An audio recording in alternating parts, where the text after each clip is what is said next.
రేకులు వేసుకొని నిన్న మొన్నటి సాంచి ఇల్లు ఇప్పుకొని ఉన్నాం. బువ్వ లేదు, బుగ్గి లేదు, నీళ్ళు లేవు, నిద్ర లేదు. ఇగో ఈ నమ్ముకొని ఇగో ఈ భూదారం గురించి నమ్ముకొని వస్తే మాకు ఈ శిక్ష పడ్డది. కళామందిరంలో వేయమని అంటారని కళామందిరంలో పోతానికి నా కొడుకేమో ఊరికి పోయిండు లేడు అనుకోకుండా కూడా వీకిండ్రు అని నిప్పుకొని ఇట్లా వేసుకొని ఉన్నాయ్యా. ఎటు కళామందిరానికే తీసుకొని పోదాం అనుకుంటా. ఆకలి అయితే కాదా నాయన చెప్పు, ఆకలి కాదా దుబ్బ కదయ్యా. లేక లేని వాళ్ళం అయ్యి ఇక ఈ భూదారం భూమి నమ్ముకొని మేము వచ్చేగో మాకు ఈ దుఃఖం ఎవడు కట్టిండ్రయ్యా. ఈ పరిస్థితి మీద రాత్రి తెల్లవార్లు దోమలు ఒక్కదాన్ని అందరు ఎటోళ్ళు అడిపోతే ఈయన్నే మంచు వేసుకొని ఇట్టినే కొడుకు ఊరికి పోయిండు అయ్యా. ఇక్కడ లేడు. ఇగో సమాన్ రోడ్ల మీద ఉంది, మా బతుకు రోడ్ల మీద. ఎవ్వరు సాయం చేస్తలేదు నాయన, ఎవరు సాయం చేస్తలేదు.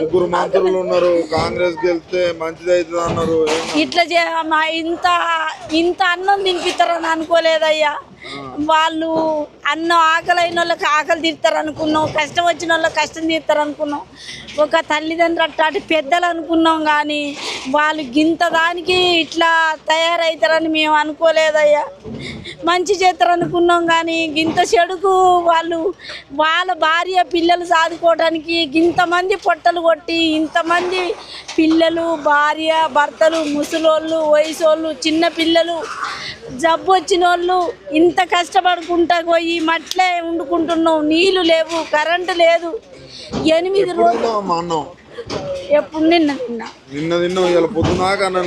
అన్నం ఎక్కడిది మరి ఎడిపోయి తింటావయ్యా. ఎవరన్నా తీసుకుపోతారు ఆ సామాను. ఇది కూడా నెట్టేస్తారని భయానికి ఇక్కడ ఉన్నాం అయ్యా. రాత్రి అంతా ఇక నా కొడుకు వస్తానన్నాడు.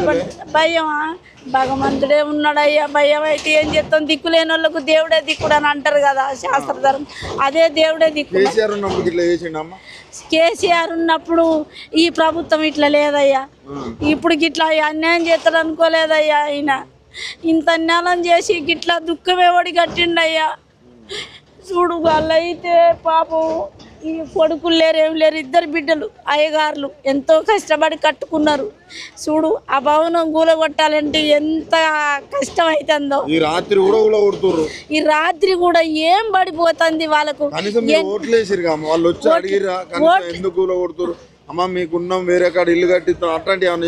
ఎవ్వరు చెప్పలేదయ్యా, ఎవ్వరు అంటలేరు. మీకు న్యాయం చేస్తాం అని అన్న మానవుడే లేడు నాయన.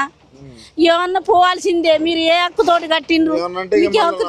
కోటీశ్వర్లు చేస్తాం అన్ని మాటలు చెప్తా ఉంటారు. మహిళల్ని కోటీశ్వర్లు చేస్తాం వాళ్ళు చెప్పినప్పుడు చెప్పిండ్రు. ఇప్పుడు ఆ మాట కూడా మా నూసుకోలేదు. ఆ మాట కూడా చెప్పడానికి వాళ్ళు వెళ్ళవలసిందే, పోవాల్సిందే. మీరు ఏ హక్కుతోటి ఉంటారు? మీరు ఎందుకు వచ్చి ఉన్నారు? మిమ్మల్ని ఎవరు ఉండమని కాంగ్రెస్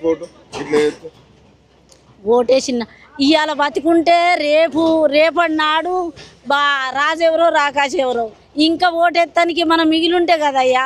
ఈ కష్టం నుంచి మనం ఒడ్డెక్కితే కదా. ఈ కష్టాల నుంచి తీర్చేటోళ్ళు ఎవరు? అన్నం పెట్టే తల్లికి ఆకలి చెప్పుకోవాలి, కష్టసుఖం తీర్చే తండ్రికి కష్టసుఖం చెప్పుకోవాలి.